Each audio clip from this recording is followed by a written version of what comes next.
H1. So you got your crown for Oberon? Absolutely. All right. Crown Royal. I love it. I'm Looks playing like you've three got characters. I don't know if I got all three How costumes. you doing, Jim? How you feeling? I'm feeling okay. I was down at Kahala Mall with Peter this afternoon. We went to see Leilani and dropped off some scripts for future shows. And That's somebody nice. called You got me. your vaccination? Oh, gosh. I do call on Shakespeare night. Oh, I thought you were talking to us. He's on the phone. Oh my goodness. All right. Yeah. I don't know anything about you. Okay. Good. Maybe that's good. Yeah, I grew up here in Hawaii. Okay. Been to the mainland I've been traveling a few times in my life. In Australia. So we have a bit of music. Yeah, jawohl. What? We are recording. Yeah. We are muted. I can't tell who we are. We're all unmuted except for Leilani. I have a right feeling now, we are unconnected. Jim, can you hear me? No, that's what I'm talking about. So, yeah. Unpinned video. What does that mean? I was trying to make like mini bio for Richard for me. Oh, I see. And I was like, and I was talking to you while you were on the phone. I thought you were talking to us. Was that Tim? Let me ask you that. Jim is frozen. Are you frozen? He's frozen. It's his Jim. Jim? Right. Now that you thought out, was that Tim on the phone? Yeah. See? He's checking.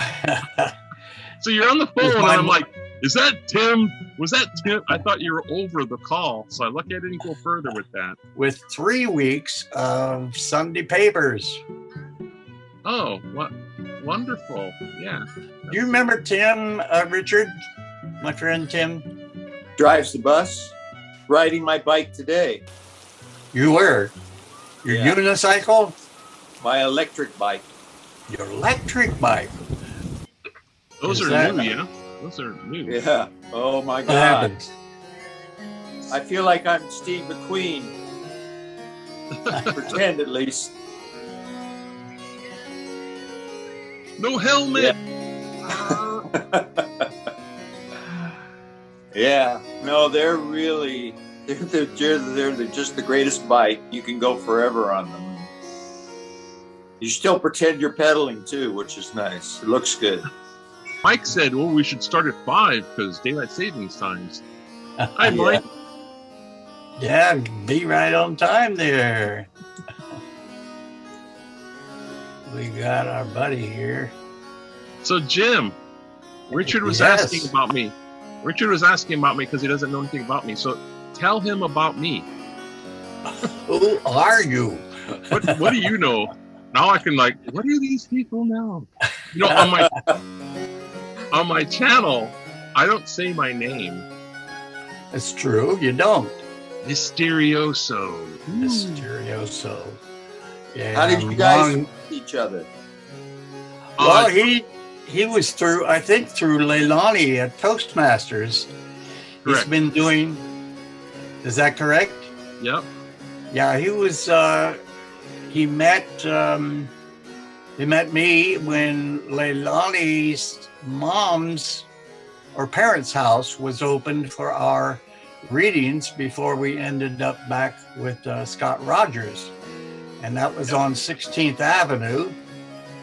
And so he started out with that, and just basically he's become my right-hand man for almost all the and he doesn't like this title.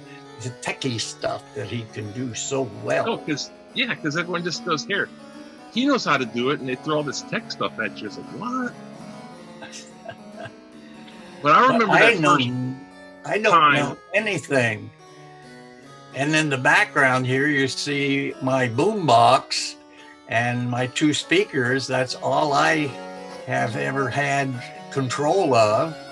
And he would set that up and have it ready for me for the readings at Scott's Studios. And then we'd go through the play, and he would tear down all of the stuff that he had earlier, put it in storage, and then we'd be ready for our next reading. And then he'd give me a ride home, all the way from Pier 9 all the way up here. Because there's no buses at night, right? Is what? No buses. Well, that's true. And there's no buses up the hill, that's for sure. But yeah. This is so kabuki. Who's what? This sounds so kabuki to me. Oh, well, I suppose it could be considered. Yes. He was a techie man, yeah. Yeah, well, he's a godsend. Oh, thank you. Yeah, I don't know how to handle compliments because I usually don't get them. I don't give them. I don't know what to do with them. Well, just I remember, put it in a drawer, take it out once in a while. It's just don't obsess over them, right? Yeah. I remember the first time we met at Leilani's Kamiki address. Right. And at Toastmasters, Leilani had invited me to go read with you guys. Oh, here's MacBook Pro. That means he's Peter. Welcome, Peter. Yay! And I was scared to go read, so I didn't go for the longest time. And then when I went, I crept in across the yard up to the house, and I was like peeking in, like, oh no. And then there was Mike. Mike had his big white beard at the time. I'm like, oh my God. Freaking Gandalf and all these creepy people. Yeah. That's enough to do it, huh? Yeah. And then, of course, reading Shakespeare for the first time, all I do is stumble over the words. I don't even know what I'm saying. I'm just like, can I pronounce that right? You may not have known what you said, but you didn't stumble. Okay. You did get through and did a good reading, I think. Thanks for remembering. I would have no clue. I was just like, reading it off me. But you didn't require any additional. I remember we met at Kahala Mall several times. I don't think it was concerning reading Shakespeare. What do you mean audition? What are you talking about? No, I didn't say audition. I said what did I hear you say? That we read Shakespeare and sort of learned what we were doing with it. Yeah. There he is. Yes. Mikey is here. Hello. Mikey's in the head. Our charter member. I was thinking about those days back in the time when at Diamond Head Theater we read, or we didn't read, we performed Taming of the Shrew. Yeah. And Mikey was Hortensio and I was Gromio. And Achilles, our friend, was Petruchio. And being a stuntman, he taught me how to flinch and everything when I got hit. So that worked out fine, except that the opening night, Achilles was not there. So the director took over. And then and then the following night was a dude who thought he was doing Kiss Me Kate. So it was his idea of Kiss Me Kate. It just was not making it. And he decided to blast me left and right. And he was doing the real hitting instead of the other stuff. Yes. You mean like take out the stunt? Just hit the guy. Well, he doesn't know stunt work. Oh, Jesus. Yes. Did he know that he didn't know? Don't actually hit the guy. Didn't know that Yeah. part. He didn't Yeah. care. He should have known. He should have known. Yes. There's something missing. Yeah, Well, his brain was missing. Still is. that's what I mean. There's got to be some part missing. He's a good singer, supposedly. I was in a show with him as Fiddler in the Roof, and he played the fiddler, and I was in a small role as a bookseller of all things, as Avram, and so we got along okay after Shrew, but then he, what's his face? Was going to do Cat on the Tin Roof. I thought, well, that would be a nice thing for me to do, work with him again, because he was a marvelous director when I did Shrew with him, of all things. And he got sick, and I don't know if he passed away before our opening night, but in steps this other monster to be the director. A monster. He was a monster. And, there's 2 or 3 directors I will not work with. This is the same guy we're talking about? Yep. And why can't I think of his name? Because I blocked it out.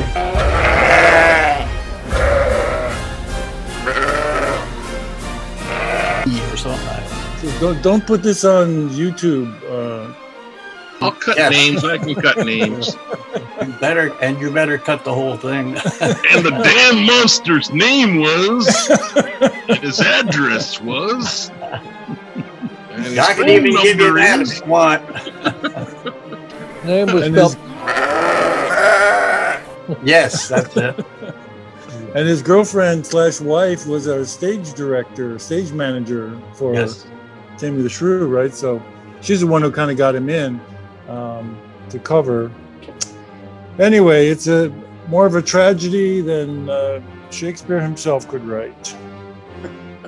And we found out later he was gone all weekend. We opened on Friday. He was gone on Friday, Saturday, and Sunday matinee.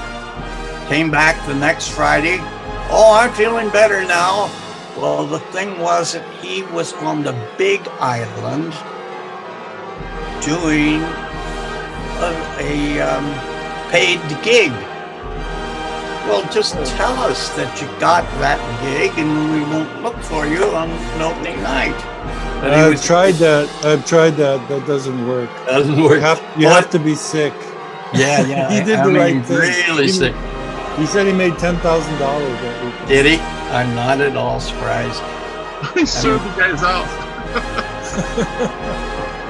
But here he is. He signed up for Petruchio, and you'd think that he'd have a contract with the HT, and I'm sure he did, because that's what they were threatening us with.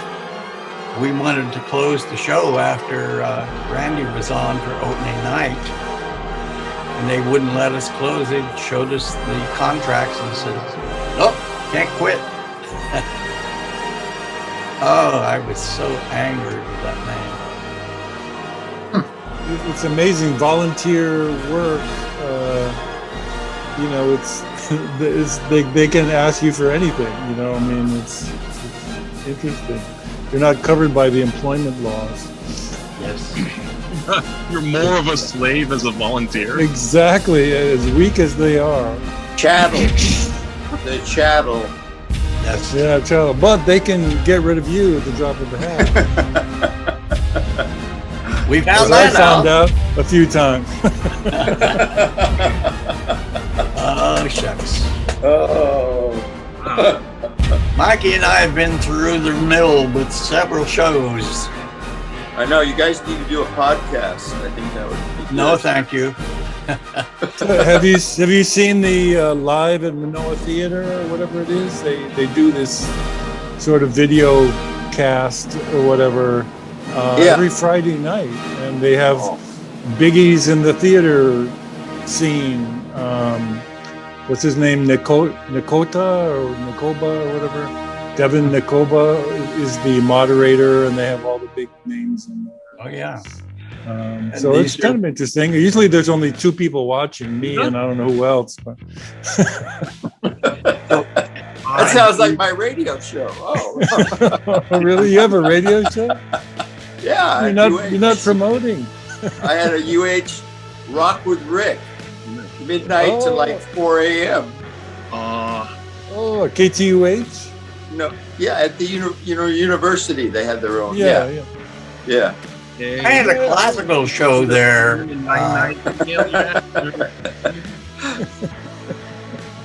I interviewed Jim Morrison.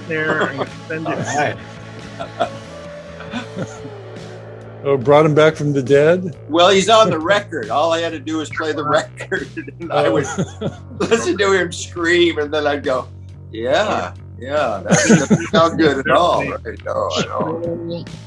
Script in there, and the Zoom link is the top one.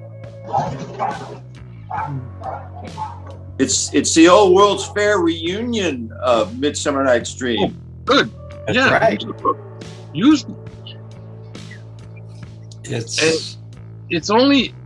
Shakespeare rewrote a few lines in some of the plays, and I don't know which ones they are. I really don't. I bet you the book is the same. So just pop in the room. See you then. Okay. Whatever. Well, this is where I met a guy named Richard McPherson at the Old World's Fair. Yes, we did. Those were the times, were they not? Oh my God! And all I remember are the quiches you made on Sundays. Woo. The Old World. I also remember our yes. Oh yes. Ah yes. Yes. We blew Fran Ward's mind, I think. Well, that's pretty interesting that we did children's theater and Shakespeare on the same day. Yes. That's interesting. That was threatening. Which were we better at? And outdoors. I know. Where we had to project everything. Yeah. And I remember Puck. You remember the guy playing Puck? Yes, he came to my house and listened to an old recording that I had, and I'll probably copy a bit of it tonight. Here's Linda. And so the thing about that was that he tried to copy the stuff that was on that recording. It was the old recording of Robert Helpman and Mariah Shearer, is it? The two ballet stars, they were performing at Oberon and Titania. They did such a great job with Mendelssohn's music, which I don't think we're going to have tonight, but would have been nice. But anyway, Puck was there, and he tried to, grow with his enunciation through that recording. And I think it helped him somewhat, but Wayne Ward was pretty taskmaster with him because he was kind of green to the whole thing. I just remember him getting this horrible cut on his leg. Somehow maybe roaming through the woods by the theater. I mean, it was just a nasty cut. And we were like, you ought to get that checked out. And he was like, no, I'm good. Kind of reminded me of Mike there. I'll do it. Well, Mike, remember when you got your foot hurt at the canal? Trying to block it. Yes, Alawai Canal. I was trying to fish out some rubbish that had been laying in there and just throw it away and stuff. And turns out, there's some sharp coral or barnacles on the rocks there, and it sliced my foot on the way out. but I guess it didn't get infected, right? I know. All we did the whole time we were there is say, Mike, go to the doctor. And you're like, no, I'm good. So, I learned a lesson there. The show must go on. Well, I know. He impressed me, man. I was like, was that during a show? we were visiting. Maybe when you were helping us move. I just remember trying to tell you to go to the doctor. So okay. I need to mind my own business. So I survived. Yeah. Yeah, clearly. There was a guy who you probably read about. He was drunk though, but he fell into the Alawai and just got completely lacerated with all kinds of cuts, and he ended up dying. Yeah, I did hear about that. Yeah. From infection. Hey folks, it's Midsummer Night's Dream, and it's 6:15. Is Una coming? We do not have Una. Leilani, any word, or do you know anything? I haven't heard from Una. Una, it's Hermia, is that correct? Yes. And she comes in Act 1, Scene 1. Yes. Does anybody have her phone number? Leilani, could you give her a quick call, maybe? I don't have her number. Oh, dang. Jim, do you have her number? No, I don't. I have an email. Huh. So, let me check my phone, but I don't think I do. Was Linda? If was not, Linda maybe Castro we'll take turns reading that part. Whoever's Linda not reading the Castro was opposite. supposed to be here tonight too. Linda is here. Linda. Oh, Linda Castro. Linda Molina is here. Right. Yes. She said that she could show up for maybe an hour or something like that and do odd roles. Who? Linda Castro. Yes. Cool. Does she know we start at 6 now? Yes. Yep. Okay. Hopefully, now that you could read. I don't really know if they're really getting message with off the email. Well, let's have Linda read the part. I think you're going to read it. Speaking opposite her.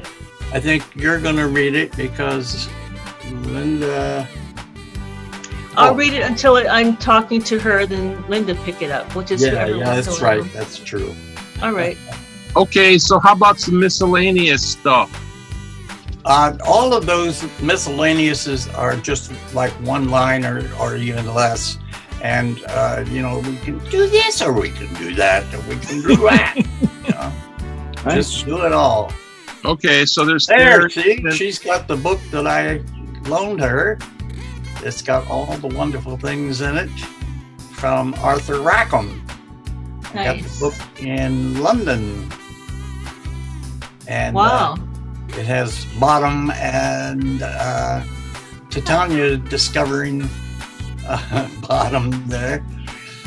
Yeah, it's a wonderful book. And I expect it back, Linda. You expected what? I expect it back. Yeah, I know. Okay. I had so much. It's a beautiful book. Thank you, Jim. I appreciate it. Yes. Just the pictures alone are worth the price of the book. Exactly. So I have so much fun looking at the pictures. Okay, I'm doing Theseus, so I guess I can pick up another one because I guess Theseus is at the beginning and the end. That's correct. This is so true. Also, Fourth Avenue. Fourth Avenue? He played it on and our Renaissance. So real quick, Linda, Hippolyta, whatever. That's your wife, by the way. This is We your need the master. Amazons. That's my wife, by the way. Hey, This is I'm giving you going on here? because this is my Told me favorite play. We must do it correct. That's all. Correctly. Correct us. Aegeus, Mike, Yes. Aegeus. Aegeus. Not Aegeus. Aegeus. Aegeus, Aegeus. Hermia, Una, Yes. not here. Yes. David, Lysander. Yes. Did I say that right? Okay. You did. Demetrius, Jim, Leilani, Yes. Helena, Yes. Philostrate. I guess I'll pick that up. Mike, Quince, Peter Quince, Peter, Nick Bottom, Weaver, Yep. Nick, You here? Bravo. Repeating our Renaissance. David, Francis Flute, a bellows mender, Peter, Tom Snout, Tinker. Yep. Someone can jump in at Snug. Jim, you want to? I could jump in there for Snug. Snug, and also your Robin Starveling the Tailor. It's not till the end. I've only got a couple lines. Whatever. Keep it short. Whatever. The show must go on. Quickly. Get it going. Get it going. Oberon, we have you on there, Richard, King of the Fairies. King of the Fairies, absolutely. And happy to do it. King. Not that there's anything wrong with that. No. And we don't care. It's good to be king. Yeah. Titania. They've always been good to me, those fairies. Who are you calling a fairy? They've always been good to me. We got a load of fairies going on here, so it's Francis Flute, you'll get even. Linda, Titania, Queen of the Fairies. And she's had plenty of good rehearsals. Jim, Robin Goodfellow, Mischievous Sprite. Mr. Putt. Pick a. Now we got Peas Bottom, Cobweb, Moth, Mustard Seed, Fairy Servants to Titania. So Each with one or two lines at the very most. And everyone needs to be a fairy. No pushing and Just shoving. jump in. All right. Actors to the stage. Actors to the stage. That's it. Midsummer Night's Dream. And rolling. You can introduce me. And action. Action. Oh yeah, now you got me friggin' behind doing that. Okay. Okay, cut and action. Take it. No. Enter Theseus, Hippolyta, Philostrate, and attendants. Now fair, Hippolyta. Hippolyta.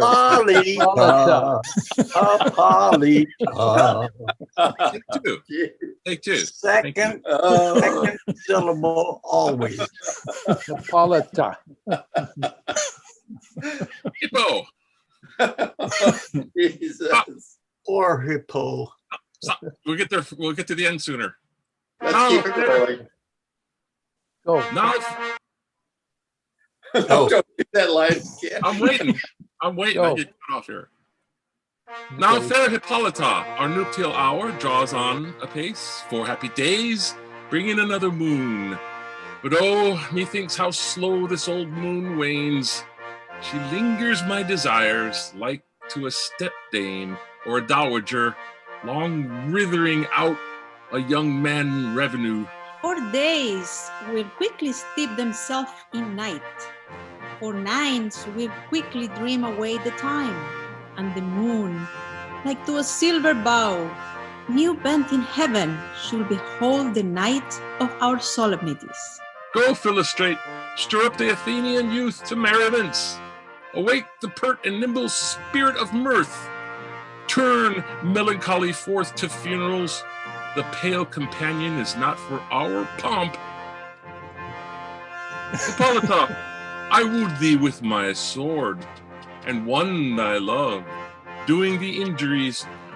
But I will wed thee in another key, with pomp, with triumph, with reveling. Enter Aegeus, Hermia, Lysander, and Demetrius. Happy be Theseus, our renowned Duke. Thanks, good Aegeus. What's the news with thee? Full of vexation come I, with complaint against my child, my daughter Hermia. Stand forth, Demetrius, my noble lord. This man hath my consent to marry her. Stand forth, Lysander. And my gracious Duke, this man hath bewitched the bosom of my child. Thou, Lysander, thou hast given her rhymes and interchanged love tokens with my child. Thou hast by moonlight at her window sung, with feigning voice verses of feigning love. and stolen the impression of her fantasy with bracelets of thy hair, rings, gauds, conceits, knacks, trifles, nosegays, sweetmeats, messengers of strong prevailment in unhardened youth. With cunning hast thou filched my daughter's heart, turned her obedience, which is due to me, to stubborn harshness. And, my gracious Duke, be it so, she will not here before your grace consent to marry Demetrius. I beg the ancient privilege of Athens, as she is mine, I may dispose of her, which shall be either to this gentleman or to her death, according to our law immediately provided in this case. What say you, Hermia? Be advised, fair maid, if to you your father should be as a god, one that composed your beauties, yea, and one to whom you are but as a form in wax, by him imprinted and within his power to leave the figure or disfigure it. Demetrius is a worthy gentleman. So is Lysander. In himself he is. But in this kind, wanting your father's voice, the other must be held the worthier. I would my father look but with my eyes. Rather, your eyes must be with his judgment look. I do entreat your grace to pardon me. I know not by what power I am made bold, nor how it may concern my modesty in such a presence here to plead my thoughts.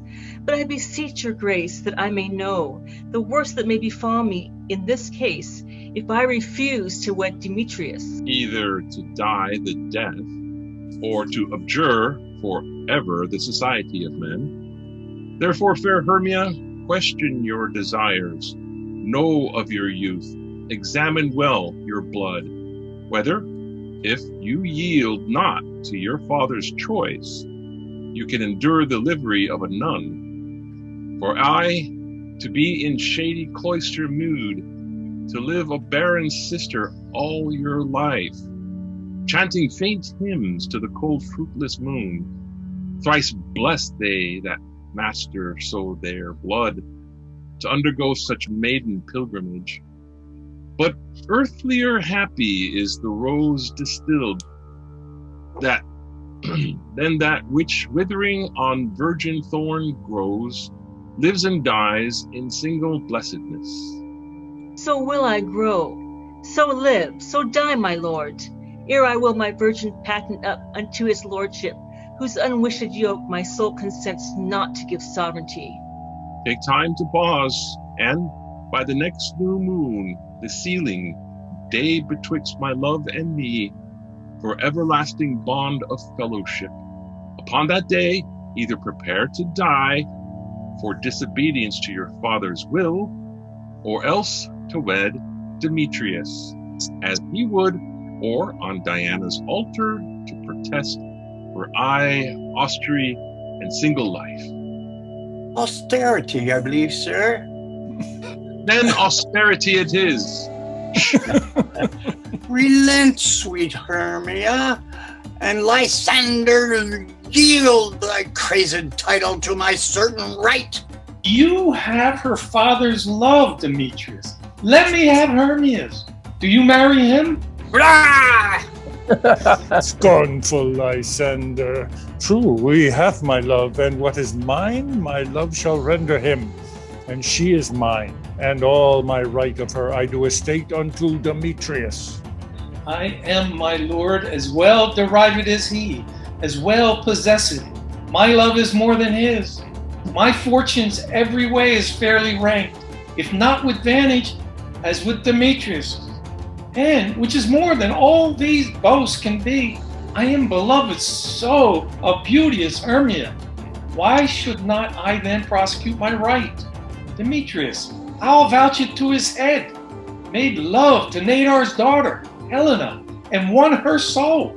And she, sweet lady, dotes, devoutly dotes in idolatry upon this spotted and inconstant man. I must confess that I have heard so much, and with Demetrius thought to have spoke thereof.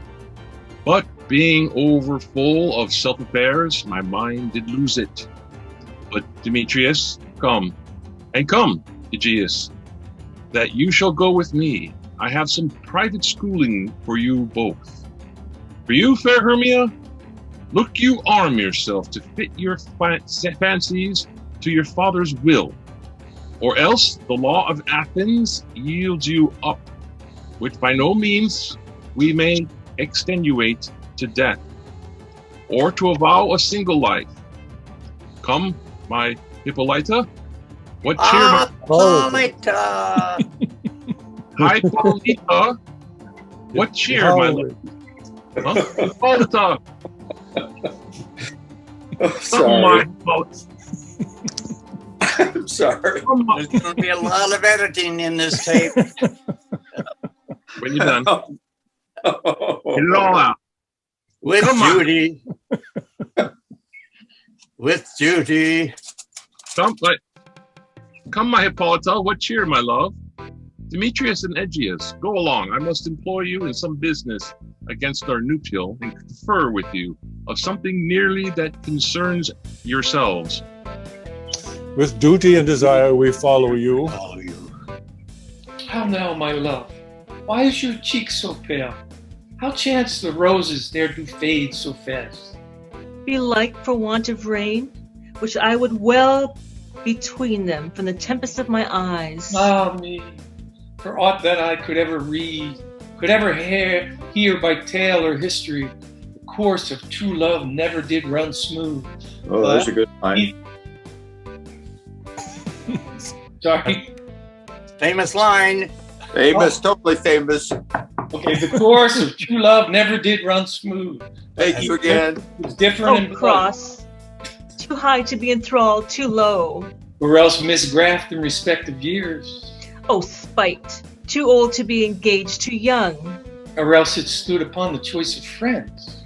Oh, hell. To choose love by another's eyes? Or, if there were a sympathy and choice, war, death, or sickness did lay siege to it, making it monotonous as a sound, swift as a shadow, short as any dream, brief as the lightning in the collied night, that in a spleen unfolds both heaven and earth, and ere a man hath power to say, behold, the jaws of darkness do devour it up, so quick bright things come to confusion. If then true lovers have been ever crossed, it stands as an edict in destiny. Then let us teach our trial patience, because it is a customary cross. As due to love as thoughts and dreams and sighs, wishes and tears, poor fancy's followers. A good persuasion. Therefore hear me, Hermia. I have a widow aunt, a dowager, of great revenue. She hath no child. From Athens is her house remote 7 leagues. She respects me as her only son. There, gentle Hermia, may I marry thee. To that place the sharp Athenian law cannot pursue us. If thou lovest me then, steal forth thy father's house tomorrow night, and in the wood, a league without the town, where I did meet thee once with Helena, to do observance to a morn of May. There will I stay for thee. My good Lysander, I swear to thee by Cupid's strongest bow, by his best arrow with the golden head, by the simplicity of Venus's doves, by that which knitteth souls and prospers loves, and by that fire which burned the Carthage queen when the false Troyan under sail was seen, by all the vows that ever men have broke, in number more than ever woman spoke. In that same place thou hast appointed me. Tomorrow truly I will meet with thee. Oh, keep promise, love. Look, here comes Helena. Good speech, fair Helena. Whither away? Call you me fair? That fair again unsay. Demetrius loves your fair. Oh, happy fair. Your eyes are lodestars, and your tongue's sweet air more tunable than lark to shepherd's ear. When wheat is green, when hawthorn buds appear, sickness is catching. Oh, were favor so, yours would I catch, fair Hermia, ere I go. My ear should catch your voice. My eye, your eye. My tongue would catch your tongue's sweet melody, were the world mine. Demetrius being baited, the rest I'd give to you to be translated. Oh, teach me how you look and with what art you sway the motion of Demetrius's heart. I frown upon him, yet he loves me still. Oh, that your frowns would teach my smiles such skill. I give him curses and he give me love. Oh, that my prayers could such affection move. The more I hate, the more he follows me. The more I love, the more he hateth me. His folly, Helena, is not fault of mine. None but your beauty, would that fault were mine. Take comfort. He no more shall see my face. Lysander and myself will fly this place. Before the time I did Lysander see, seemed Athens as a paradise to me. Oh then, what graces in my love to dwell, that he had turned a heaven into hell. Helen, to our minds we will unfold. Tomorrow night, when Phoebe doth behold her silver visage in the watery glass, decking with liquid pearl the bladed grass, a time that lovers' flight doth still conceal, through Athens' gates we've devised to steal. And in the wood, where often you and I upon faint primrose beds were wont to lie, emptying our bosoms on their counsel sweet, there my Lysander and myself shall meet, and thence from Athens turn away our eyes to seek new friends and stranger companies. Farewell, sweet playfellow, pray thou for us, and good luck grant thee thy Demetrius. Keep thy word, Lysander, we must starve our sight from lovers' food till morrow deep midnight. I will, my Hermia. Helena too, as you on him, Demetrius dote on you. Oh, happy some are, others some can be. Through Athens I am thought as fair as she. But what of that? Demetrius thinks not so. He will not know what all but he do know. And as he errs, doting on Helene's eyes, so I admiring of his qualities, things base and vile, holding no quantity, love can transpose to form and dignity. Love looks not with eyes, but with the mind, and therefore is winged Cupid, painted blind. Nor hath love's mind any judgment taste, wings and no eyes, figure unneedy haste. And therefore is love said to be a child, because in choice he is so oft beguiled, as waggish boys in game themselves forswear, so the boy love is perjured everywhere.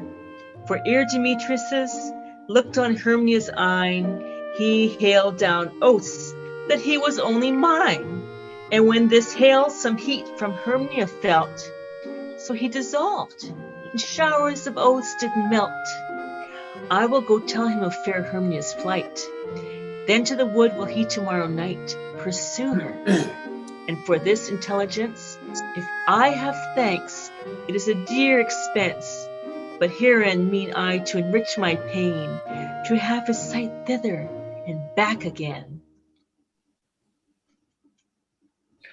Enter Quince the carpenter, and Snug the joiner, and Bottom the weaver, and Flute the bellows mender, and Snout the tinker, and Starveling the tailor. Athens, Quince's house. Yeah, is all our company here?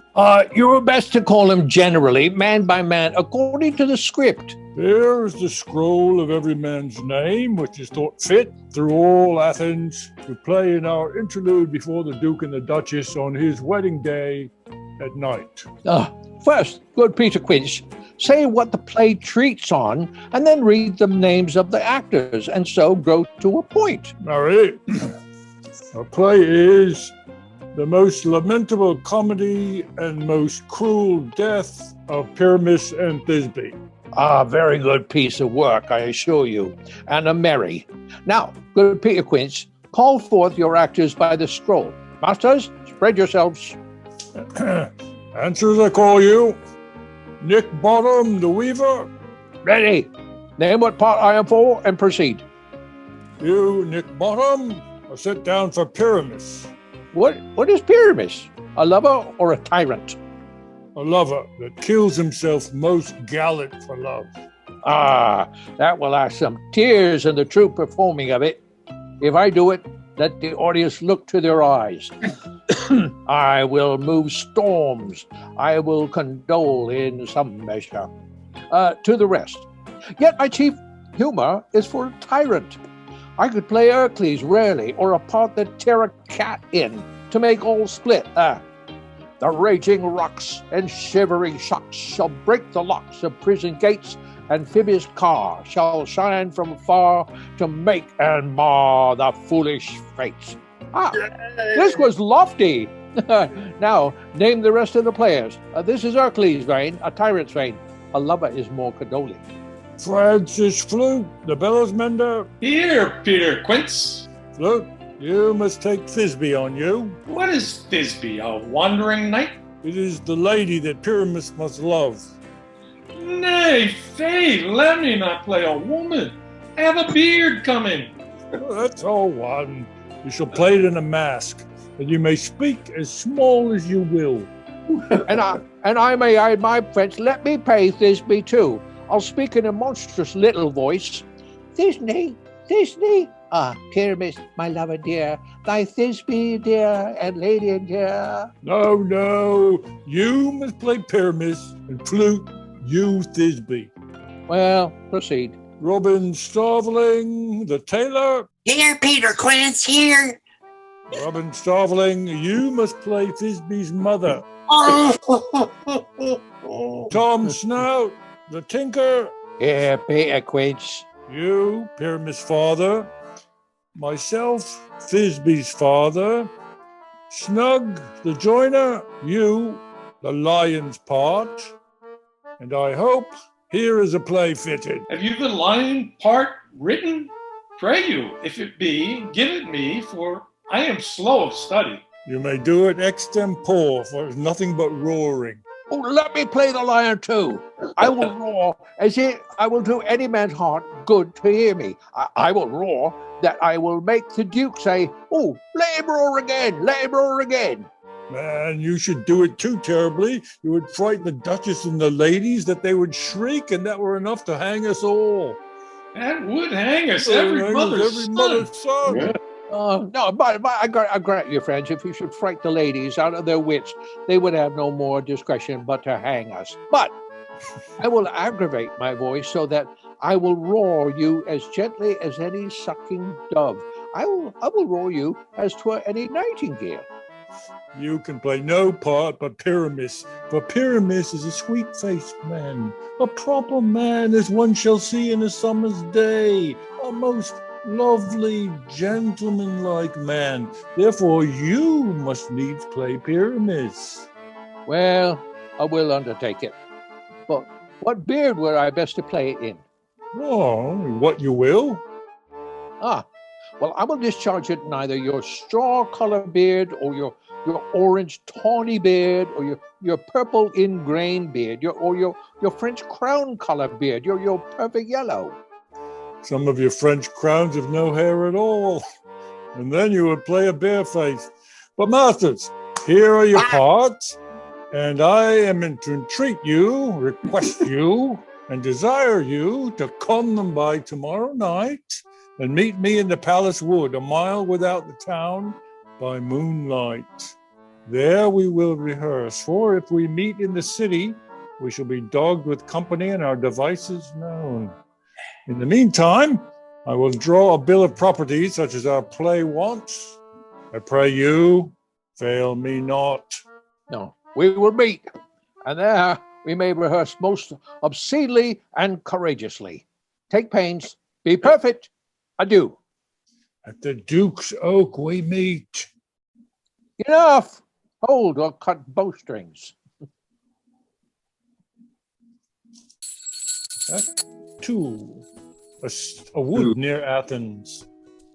Enter from opposite sides a fairy and Puck. Spirit, whither wander you? Here, over there.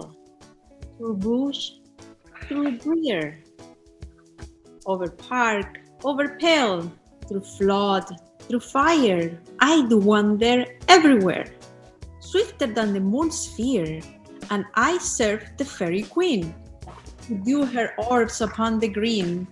The cowslips tall her pensioners be, in the Gold Coast spots you see.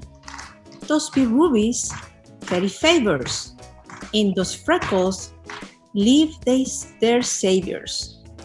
I must go seek some dewdrops here, and hang a pearl in every cowslip ear. Farewell, thou love of spirits, I'll be gone.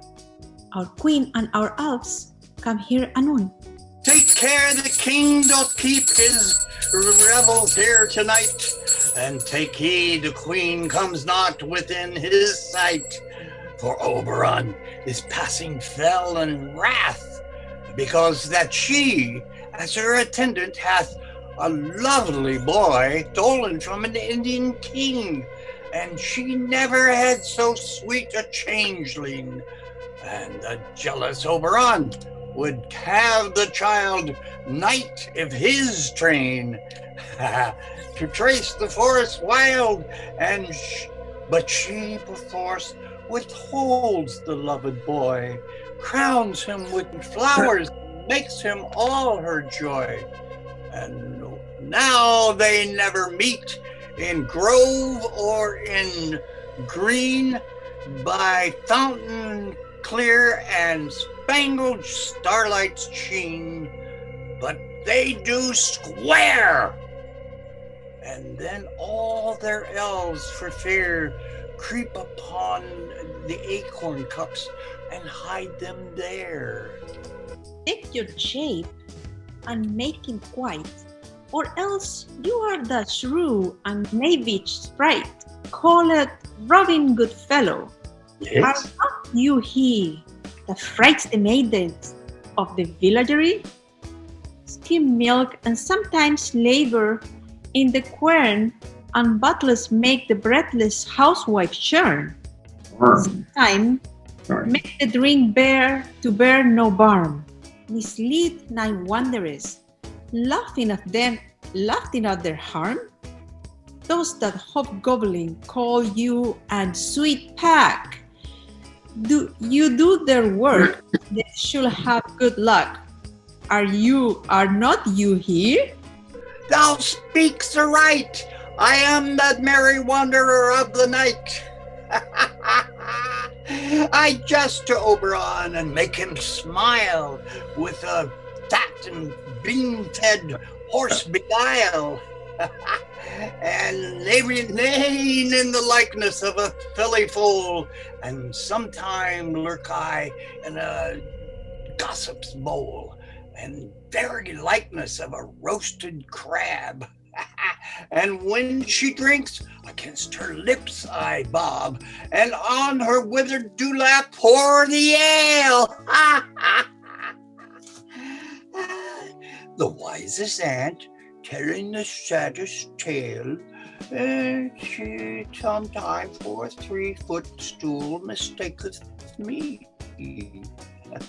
Then slip I from her bum, and down topples she, and Taylor cries, and falls into a cough, and then the whole choir laugh and hold their hips, and waxen in their mirth and knees, and swear, and merrier an hour was never wasted there. But room, fairy, here comes Oberon. Here, my mistress, would that he were gone. Enter from one side Oberon with his train, from the other Titania with hers. Ill met by moonlight, proud Titania. What, jealous Oberon? Fairies, skip hence. I have forsworn his bed and company. Tarry, rash wanton, am not I thy lord? Then I must be thy lady. But I know when thou hast stolen away from fairyland, and in the shape of Corinth sat all day playing on pipes of corn and versing love to amorous Phillida. Why art thou here? Come from the farthest steppe of India, but that forsooth the bouncing Amazon, your buskinged mistress and your warrior love, to Theseus must be wedded, and you come to give their bed joy and prosperity. How canst thou thus, for shame, Titania, glance at my credit with Hippolyta, knowing I know thy love to Theseus? Didst not thou lead him through the glimmering night from Perigona, whom he ravished, and make him with fair Achilles break his faith with Erdane and Antiopa? The forgeries of jealousy. Ariadne. What? That was Ariadne and Antiopa. Thank you, Ariana. These are the forgeries of jealousy. Never, since the middle summer spring, met we on hill, in dale, forest or mead, by paved fountain or by rushy brook, or in the beached margin of the sea, to dance our ringlets to the whistling wind. But with thou brows thou hast disturbed our sport. Therefore the winds, peeping to us in vain, as in revenge, have sucked upon the sea contagious fogs, which falling in the land have every pelting river made so proud that they have overborne their continents. The ox has therefore stretched his yoke in vain. The ploughman lost his sweat, and the green corn hath rotted ere his youth attained a bear. The fold stands empty in the drowned field, and the crows are fatted with our murmuring flock. The 9-man Morris is filled up with mud, and the quaint mazes in the wanton green, for lack of thread, are indistinguishable. The human mortals wander winter here. No night is now with him or cattle blessed. Therefore, the moon, the governess of floods, pale in her anger, watched all the air that rheumatic diseases do abound. And through this distemperature, we see the seasons alter. Hoary-headed frost, far in the fresh lap of the crimson rose, and on all hymns, thin and icy crown, an odorous chaplet of sweet summer buds is as a mockery. Set the spring, the summer, the childling autumn, angry winter, change their wonted liveries, and the amazed world, by the increase, knows not which is which. And this same progeny of evils come from our debate, from our dissension. We are the parents at original. Do you amend it then? It lies in you. Why should Titania cross her Oberon? I do but beg a little changeling boy to be my henchman. Set your heart at rest. The fairy land was not the child of mine. His mother was a votaress of my order, and in the spiced Indian air by night, full often had she gossiped by my side, and sat with me on Neptune's yellow sands, marking the embarked traders of the flood, when we have laughed to see the cells conceive and grow big bellies with the wanton wind. With she, with pretty and with swimming gait, following her womb with then rich with my young square, will imitate and sail upon the land, to fetch me truffles and return again, as from a voyage, rich with merchandise. But she, being mortal, of that boy did die, and for her sake I do rear up her boy, and for her sake I will not part with him. How long within this wood intend you stay? Perchance till after Theseus' wedding day, if you will patiently dance in our round and see our moonlight revels, go with us. If not, shun me, and I will spare your hunts. Give me that boy, and I will go with thee. No, for the fairy kingdom. Fairies, away!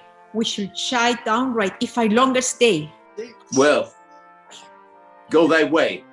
Thou shalt not from this grove, till I torment thee for this injury. My gentle Puck, come hither.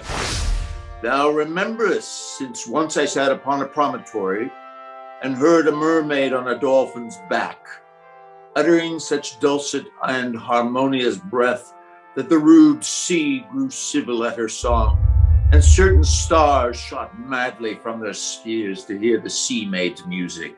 I remember. That very time I saw, but thou couldst not, flying between the cold moon and the earth, Cupid, all armed, the certain aim he took, at a fair vestal throned by the west, and loosed his love shaft smartly from his bow, and it should pierce 100,000 hearts. But I might see young Cupid's fiery shaft quenched in the chaste beams of the watery moon, and the imperial votress pass it on in maiden meditation fancy free. Yet, mark, where the bolt of Cupid fell, it fell upon a little western flower, before milk white, now purple with love's wounds, and maidens call it love in idleness. Fetch me that flower, the herb I showed thee once, the juice of it on sleeping eyelids laid, will make or man or woman madly dote upon the next live creature that it sees. Fetch me this herb, and be thou here again ere the Leviathan can swim a league. I'll put a girdle around the world in 40 minutes. Yeah.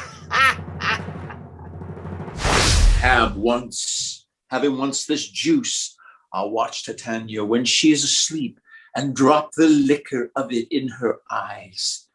The next thing then she, waking, looks upon, be it on lion, bear, or wolf, or bull, or meddling monkey, or on busy ape, she shall pursue it with the soul of love, and ere I take this charm from off her sight, as I can take it with another herb, I'll make her render up her page to me.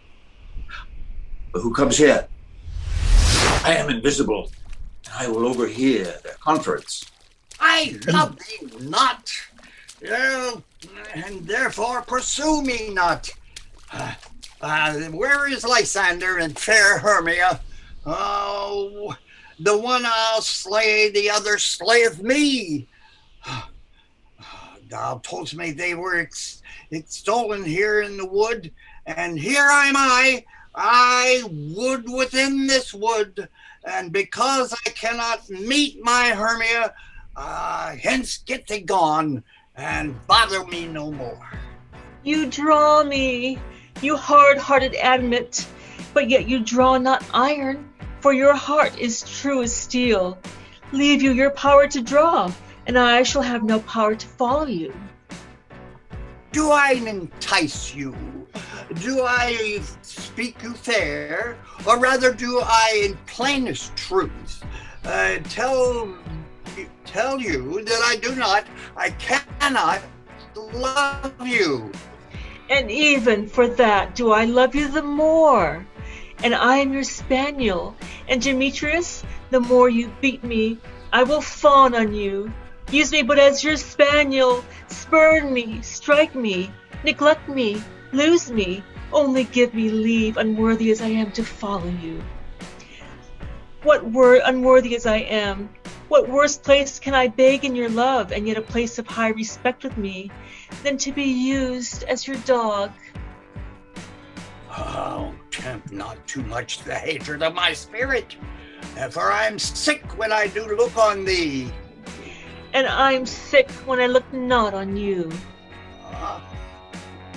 Well, you do impeach your modesty too much to leave the city and commit yourself to the hands of one who loves you not, and to trust the opportunity of night in the ill counsel of a desert place, and with the rich worth of your virginity. Your virtue is my privilege, for that it is not night when I do see your face. Therefore I think I am not in the night. Nor does this wood lack worlds of company, for you in my respect are all the world. Then how can it be said I am alone, when all the world is here to look at me? And I'll run from thee, and hide thee within the brakes, and leave thee to the mercy of all the wild beasts. The wildest has not a heart such as you. Run when you will, the story shall be changed. Apollo flies and Daphne holds the chase. The dove pursues the griffin. The mild hind makes speed to catch the tiger. The bootless speed when cowardice pursues and valor flies. I will not stay thy questions. Let me go. If thou follow me, I do not believe that I shall do thee mischief in the forest. Aye, in the temple, in the town, in the field, you do me mischief. Fie, Demetrius, your wrongs do set a scandal on my sex. We cannot fight for love as men do. We should be wooed, and we're not made to woo. I'll follow thee and make a heaven of hell, to die upon the hand I love so well. Fare thee well, nymph. Ere he do leave this grove, that shalt fly him, and he shall seek thy love. Hast thou the flower there? Welcome, wanderer. Here 'tis. Here Pray, 'tis. thee give it to me. Here 'tis. I know a bank where the wild thyme flows, where ox lips in the noddling violet grows, quite over-canopied with luscious woodbine, with sweet musk roses and with eglantine. There sleeps Titania sometime of the night, lulled in these flowers with dances and delights. And there the snake throws her enameled skin, weed wide enough to wrap a fairy in. And with the juice of this, I'll streak her eyes and make her full of hateful fantasies. Take thou some of it and seek through this grove. A sweet Athenian lady is in love with a disdainful youth. Anoint his eyes, but do it when the next thing he espies may be the lady. Thou shalt know the man by the Athenian garment he hath on, affected with some care that he may prove more fond on her than she upon her love. And look thou meet me ere the first cock crow.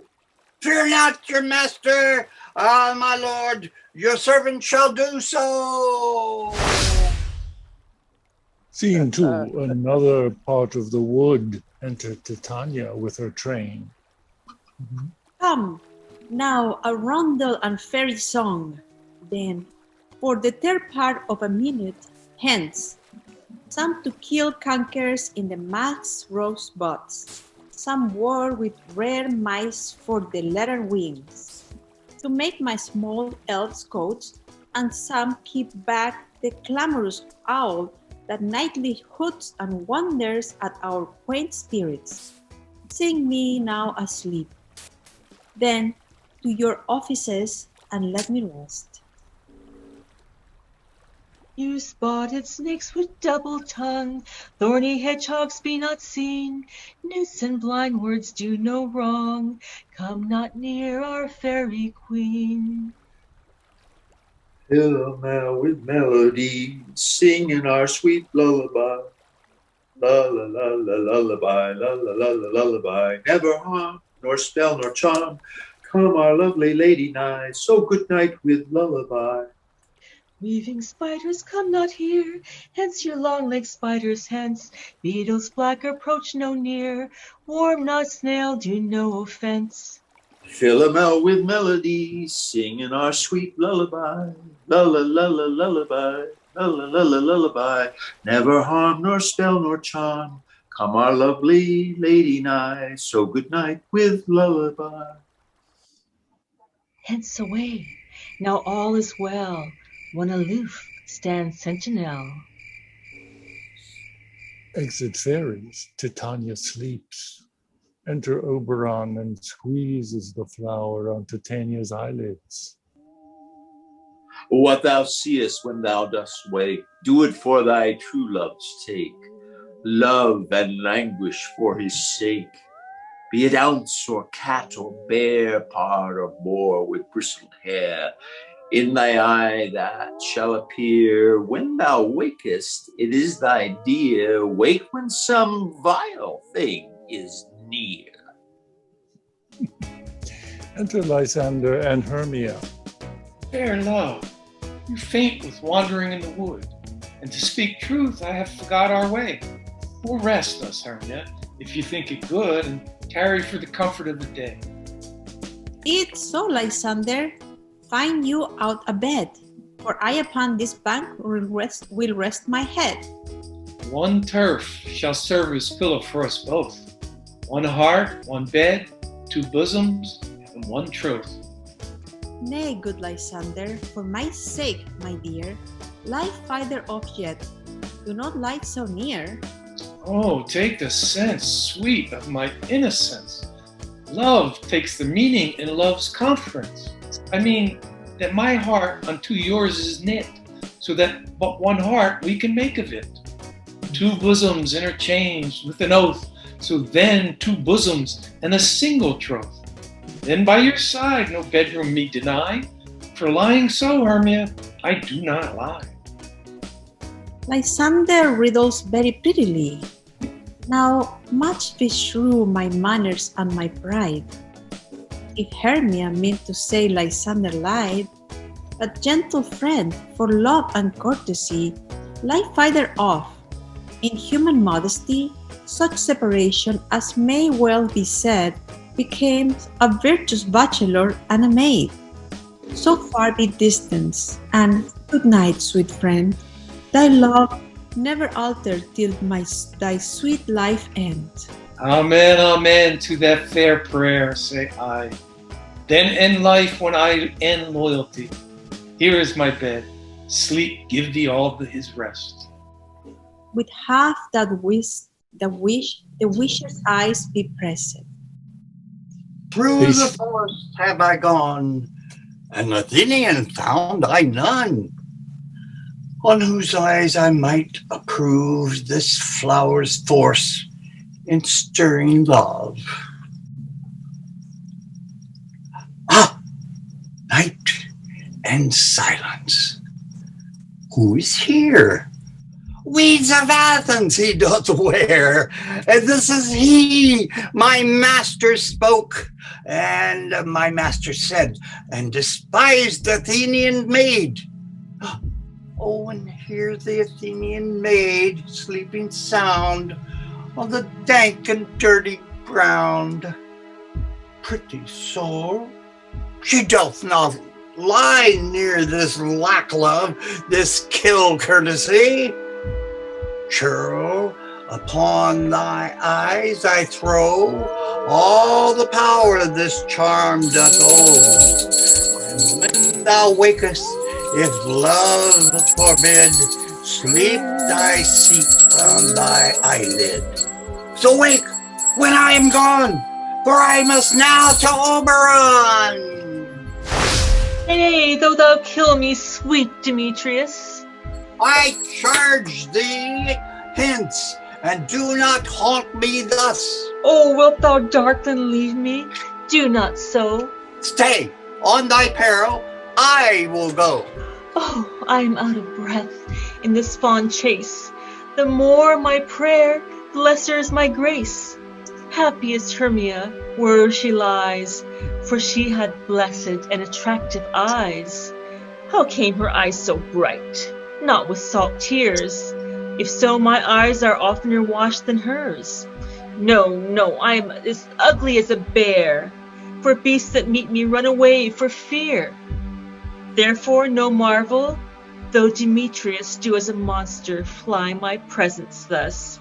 What wicked and dissembling glass of mine made me compare with Hermia's fiery eyne? But who is here? Lysander on the ground? Dead or asleep? I see no blood, no wound. Lysander, if you live, good sir, awake. Oh, and run through fire I will for thy sweet sake, transparent Helena. Nature shows art that through thy bosom makes me see thy heart. Where is Demetrius? Oh, how fit a word, that vile name to perish on my sword. Do not say so, Lysander, say not so. What though he love your Hermia? Lord, what though? Yet Hermia still loves you, then be content. Content with Hermia? No, I do repent the tedious minutes I with her have spent. Not Hermia, but Helena I love, who will not change a raven for a dove. The will of man is by his reason swayed, and reason says you are the worthier maid. Things growing are not ripe until their season, so I, being young, till now, ripe not to reason. And touching now the point of human skill, reason becomes the marshal to my will, and leads me to your eyes, where I overlook love's stories written in love's richest book. Wherefore was I to this keen mockery born, when at your hands did I deserve this scorn? Is it not enough, young man, that I did never, no, nor never can, deserve a sweet look from Demetrius' eye, but you must flout my insufficiency? Good troth, you do me wrong. Good sooth, you do in such disdainful manner me to woo. But fare you well. Perforce I must confess I thought you more lord of more true gentlemen. Oh, what a lady of one man refused, should of another therefore be abused. She sees not Hermia. Hermia, sleep thou there, and never mayest thou come Lysander near. For as a surfeit of the sweetest things, the deepest loathing to the stomach brings. Or as tie heresies that men do leave, are hated most of those they did deceive. So thou, my surfeit and my heresy, of all be hated, but the most of me. In all my powers, address your love and might to honor Helen and to be her knight. Help me, Lysander, help me. Do thy best to pluck this crawly sempit from my breast. Ay me, for pity, what a dream was here. Lysander, look how I do quake with fear. Methought a serpent eat my heart away, and you sat smiling at this cruel prey. Lysander? What? Remove? Lysander! Lord! What, our hearing gone? No sound? No word? Alack! Where are you speak? And if you hear, speak of all loves. I soon almost with fear. No? And I will perceive you all not night, either dead or I will find you immediately. Act 3, Scene 1. The Wood. Titania lying asleep. Enter Quint, snug, bottom, flute, snout, and starveling.